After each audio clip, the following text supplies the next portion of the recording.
Welcome, everyone. Welcome to our WIN-NextGen Podcast. I'm Elisa Basnight, and I'm your host for this episode. And we're so excited about today's conversation because it is not just about money. Today, we're going to go ahead and explore how young people can develop the mindset, the habits, decision-making skills needed to navigate earning, saving, and spending in a rapidly changing world.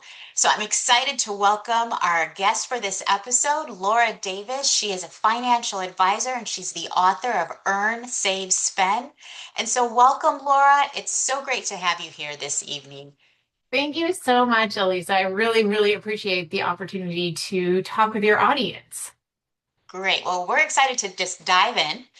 And so I really would like our listeners to get a little bit of understanding more about your background before we talk about this heady topic of money and mindset. So if you could just tell us, Laura, really what led you to become a financial advisor and what inspired you to really focus on part of your work on the Gen Z population, which some people might think, wow, that's quite interesting because most financial advisors that I know focus on the older adults, folks that actually have a lot of money. Right, right. I started my career, I was really lucky. I was part of our generation where we grew up and, all you had to do was go to college, get a bachelor's degree, and it was sort of like a magical thing where you just got a job. So I wound up becoming an entrepreneur. I became a real estate agent. I sold foreclosures here in Atlanta during the Great Recession. So for people who maybe don't know, when you stop making payments on your mortgage, the bank can come and take the house. And that is called the foreclosure process. And once they do that, they hire a real estate agent to then sell that house back into the marketplace. So that was where my career started in the late 2000s.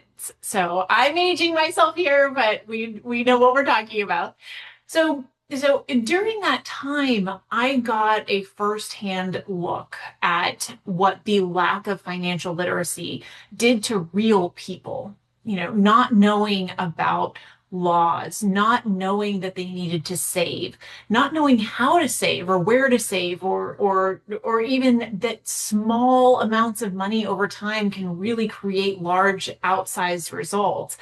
And because of this, people were in a position to really, really struggle with money. And that sort of ignited my passion for helping people get great with money, no matter where they're starting from. Wow, I love that origin story. And I also love the fact that you chose to focus where the need is greatest, right? Not just where the dollars are. So I'd really like to get your perspective on an important area, especially given we know how early financial habits begin to form. For example, for me growing up, we didn't have a lot of money. We came from Right. humble beginnings. And so my financial habits were developed through that lived experience. And so when you think about money and how young people are taught about money today, do you believe that there's anything critically missing in what our young people are learning today about money? Yeah, I want to first acknowledge that everybody's experience is really unique when they're growing up, right? Like you just mentioned that you had your particular experience, your money messages, that very unique family environment that can't be replicated. And so every one of the people who's listening right now also has their own unique money story. Now, we have not done a great job as a society of helping people develop financial literacy. There has been a lot of positive movement recently. A lot of states have started to put mandatory financial literacy curriculum into their high schools, which is fantastic. And I think that this is sort of symptomatic of the times that we live in, right? Like there is so much information out there.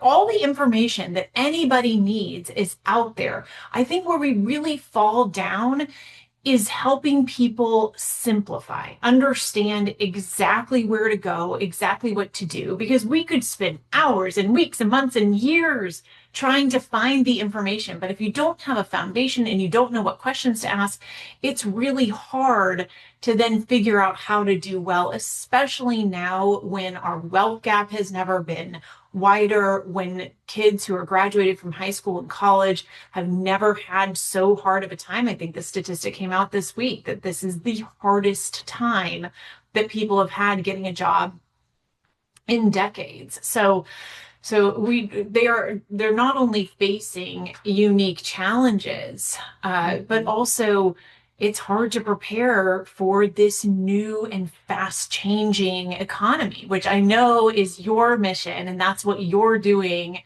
at WIN-NextGen, and I think it's so important. So yeah, I think there is somehow, even though there's more information now, there's somehow a disconnect between what people are able to absorb and then what they're actually able to take action on. Yeah, I think you really got to the heart of the issue, and there's just so much information out there that you have to figure out how to filter that information in a meaningful way. And I think a lot of people sometimes will just assume that it's going to be learned over time, but then we both know that can be too late. As I know you probably have clients where it's I mean, you're there to help them, but it could have been helped, right. they could have been helped better if it had been earlier. Uh, so many stories, because wherever someone is today is a result of all of the previous decisions that they've made over time. And I know your audience is young, and it is so hard to see into the future when you're young. And I think a lot of young people are feeling a sense of hopelessness and this idea that, like, why should I do anything at all if the world's just going to fall apart? Why should I deprive myself of anything now if my future isn't guaranteed? And so my biggest piece of encouragement for young people is to get that basic financial literacy education and then just start small. Do something. Set aside $10 a week. Turn that into $20 a week. Turn it into $50 a week. A small amount will balloon over time. And I can guarantee you that at 43 years old, I wish I had been doing that starting at 23. I like to tell this to you because it is really hard to see that future. But, if you can think back to 5 years ago, and even if you're young, you can probably think back to 5 years ago. If you're 22, 23, you can probably think back to 5 years ago and think, I really wish that I'd figured out how to buy that house. I wish I'd figured out how to invest in the stock market, because right now I'd be sitting on an asset that was so much more than what I currently have. And you don't want to be that person in 5 years. You don't want to wake up in 5 years from now and be like, gosh, I wish that I'd done that 5 years ago. And in spite of everything that's going on in the world and how and all of this chaos and uncertainty, our economic system is not on the verge of complete and total collapse. We will have recessions, we will have ups and downs, and people have to be flexible, which is exactly what you're helping them with. But putting that little money aside, investing it in the stock market in very simple, low cost index funds, it is a winning strategy, and it will continue to be that way. I mean, I don't have a crystal ball, but I'll go ahead and predict that.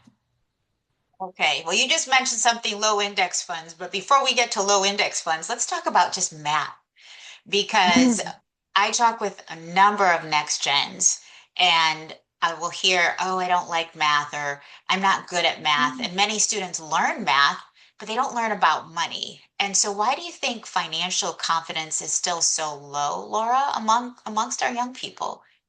Oh my gosh, I think it's because of that message that they're telling themselves, right? Like, this is not like super math heavy.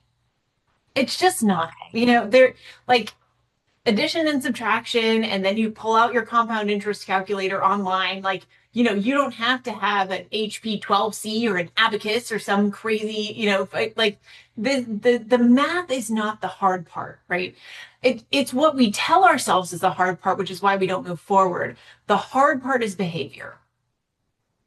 it's the habits, it's the getting into the habits of figuring out how much you need to save. It's the getting into the habit of just pressing the button and saying, I'm gonna automatically invest this much money every month.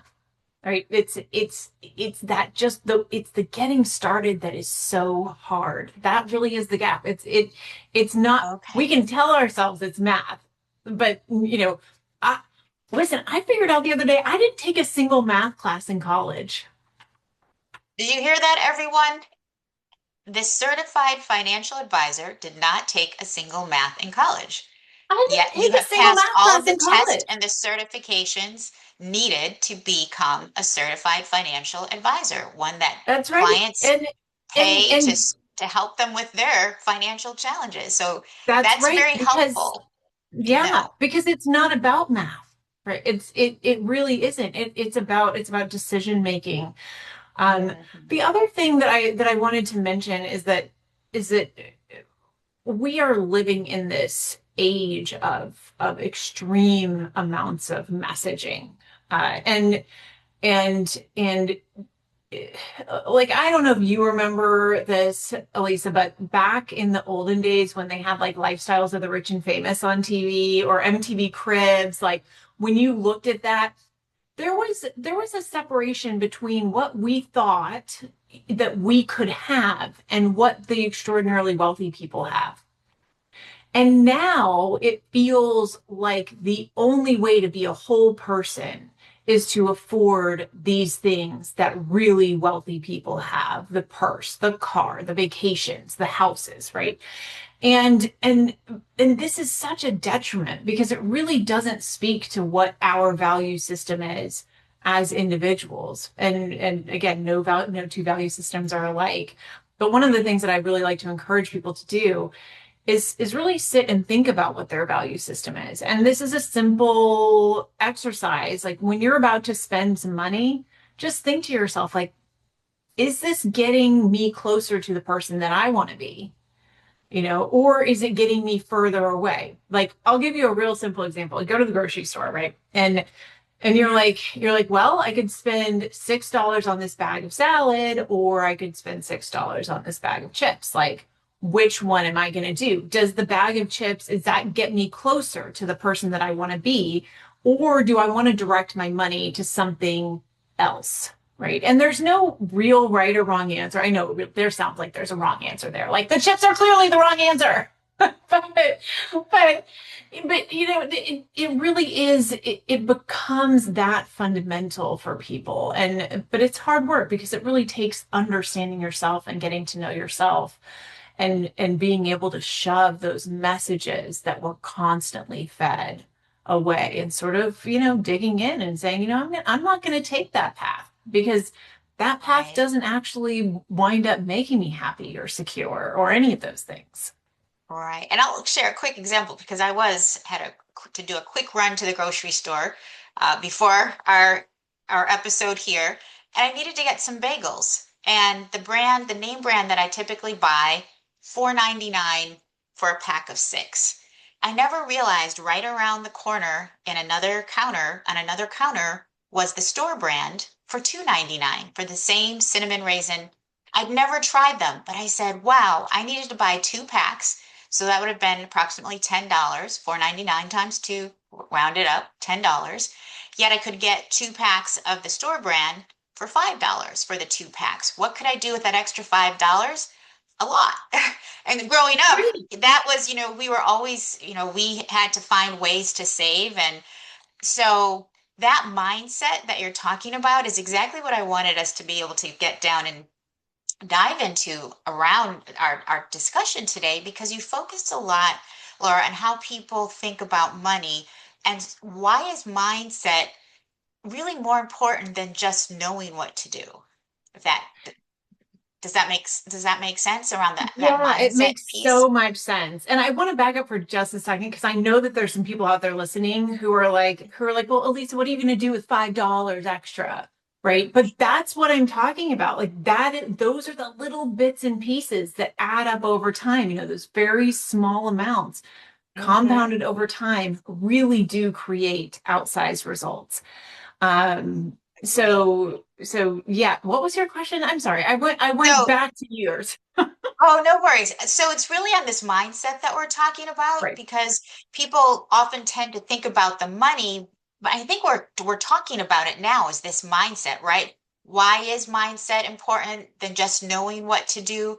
Uh, I have some thoughts on that. You've talked a lot about it, but there's if there's anything you'd like to add on that question. Yeah. I mean, one of the things that I find is sort of obnoxious about certain social media, and I think I've told you this before, but I don't like the idea of just think and grow rich, right? There's that famous Napoleon Hill book. Mindset is really, really important, but mindset alone will not make you rich. It will not make you secure, right? It is a mindset plus action. That's it. It has to be that, but you can't take the action without the mindset. So they really are two interlocking things. And this is hard for all of us, right? We all tend to sort of sit here and say, well, I've thought about it, I've thought about it, I've thought about it. Why isn't it happening for me? Well, did you take action? Like did you make a different decision? Did you take a different path? And it is hard. And I do, and again, this is a relatively new problem, right? 150 years ago, we would have done exactly what our moms did when we grew up. Our sons would have done exactly what their dads did when they grew up. We have to be such critical thinkers and pivoters in this world, and we have to think about what our own choices are because there's so little that we can control, and the things that we can control, you know, we gotta really wrangle those things up and direct that money towards our value system. Right. And I was hoping you'd get to this topic of conversation that we're having because I think this is so powerful because of all of the distracting forces that our young people and our parents are listening as well, that we focus on that mindset because the mindset can then shift that conversation from the rules to the behavior. How I was able to go from saying, okay, I don't need that name brand bagel, I'm going to be okay, my behavior in selecting that generic brand. And when I got home and tried it, it was actually they're very good. I'm good with the generic store brand. And it's that behavior, right, that's going to ultimately drive those outcomes of that $5 savings that then I can, start accumulating it and find people like you to help me do something with it. Right, right, exactly, exactly. It is the mindset of like, I'm okay with the cheaper car, right? It's not that I'm not like we don't have expensive cars. We never have. We don't have car payments. We always buy cars used, and then we keep them forever. So my husband and I have been married for over 20 years, and that's just the way that we operate and function. And sure, I'm jealous sometimes. I kind of want the nice Audi. I kind of want the nice Mercedes. There's someone around the corner from me has a McLaren. It's beautiful, but am I in a position to buy a $250,000 car? Would it be prudent for me? Um, and would it even really align with my values? Like, is that who I want to be? Even if I had that much money? And I think this isn't as relevant for young people because they're not here yet. But when you start accumulating, if you have built your value system, that accumulation is going to feel satisfying. If you Mhm. haven't built your value system and you don't have an idea of really that security and who you are inside, you're going to be constantly unhappy and grasping for more. And I told a client of mine this the other day who's 40 and an attorney, very, very successful, already has $1 million saved in retirement, absolutely miserable in their job, totally miserable. And I said, if you stop saving right now and we assume an inheritance, when you wake up in 20 years at 60 years old, you're going to have $10 million, even if you never touch it again, right? If you stay on this horrible job, this soulless thing that's sucking the life out of you, and you wake up when you're 60 years old and you have $20 million instead of $10 million, is that going to feel worth it? Like, is that going to make you feel good? Or are you going to look back and say, I wish I had not sat in that soulless job where I wasn't making a positive difference in the world, where, I wish that I hadn't wasted those years doing that thing that I hate. So, but the problem is that he hadn't established like what was important to him. And so he just went along with what he was supposed to do. And we all have to compromise. There is no perfect solution anywhere.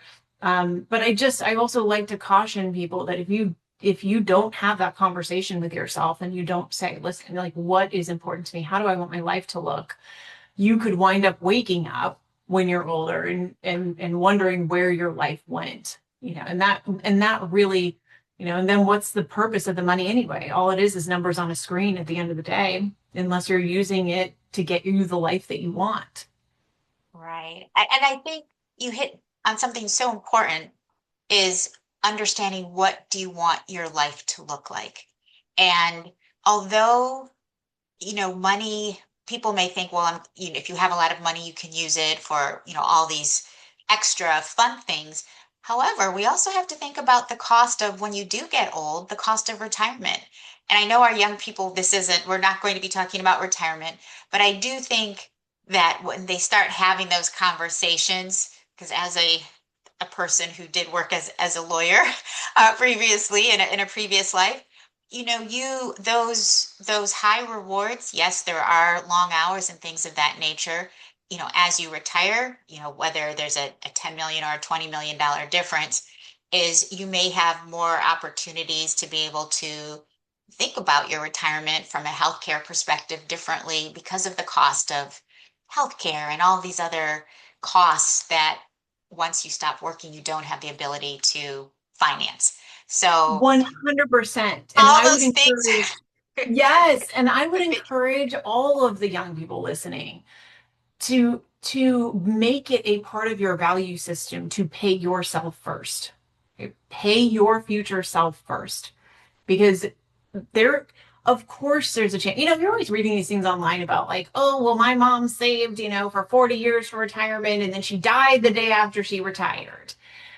But we can't plan for the least likely scenario, right? We need to plan for the most likely scenario. And the most likely scenario is that you will live into your 80s or 90s if you're a healthy person, and that you will need to have money saved up uh, in order to live nicely after you stop earning income.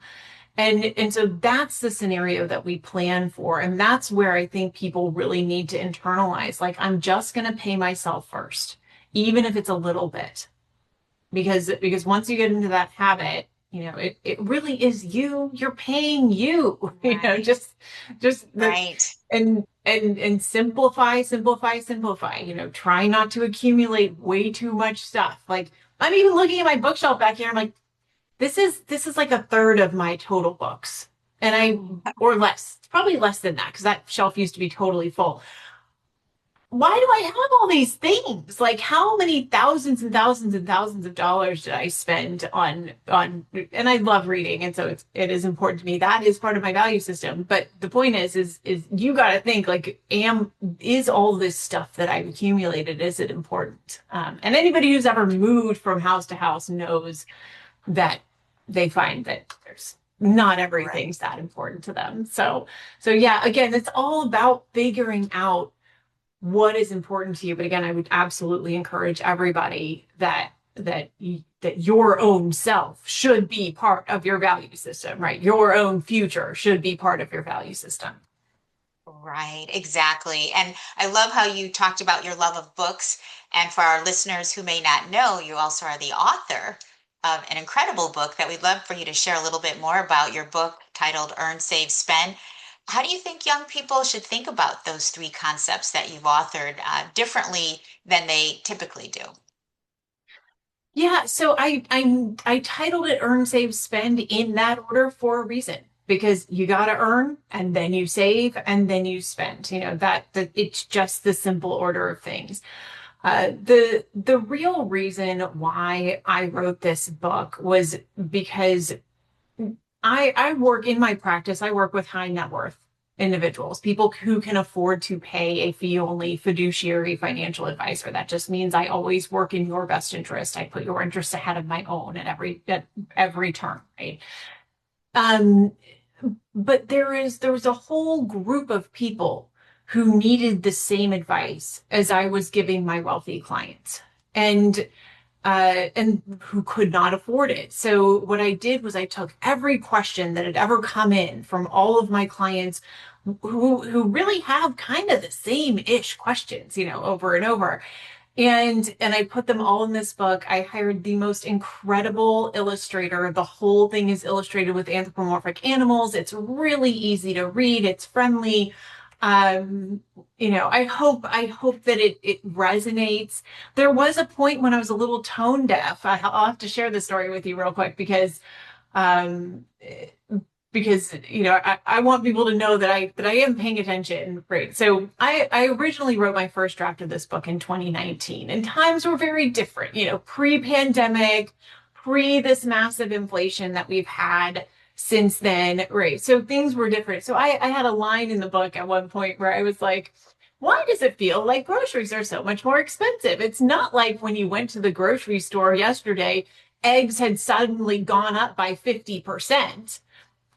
And my wonderful editor was like, we have got to change this line, Laura, because I'm so out of touch. Like you just, so all the principles are still very much there, but I think that people do have to be aware that times will change. What the world looks like today is not what it's going to look like in 10 years. And I love your mission, Elise, because you're really helping people see the vision of what things can look like moving forward from a career perspective. And my purpose is to really help people take their money, put it on the back burner so that it's automatically working for them, so that they can focus on what's important to them, which is usually their career, their family, their hobbies, their interests, right?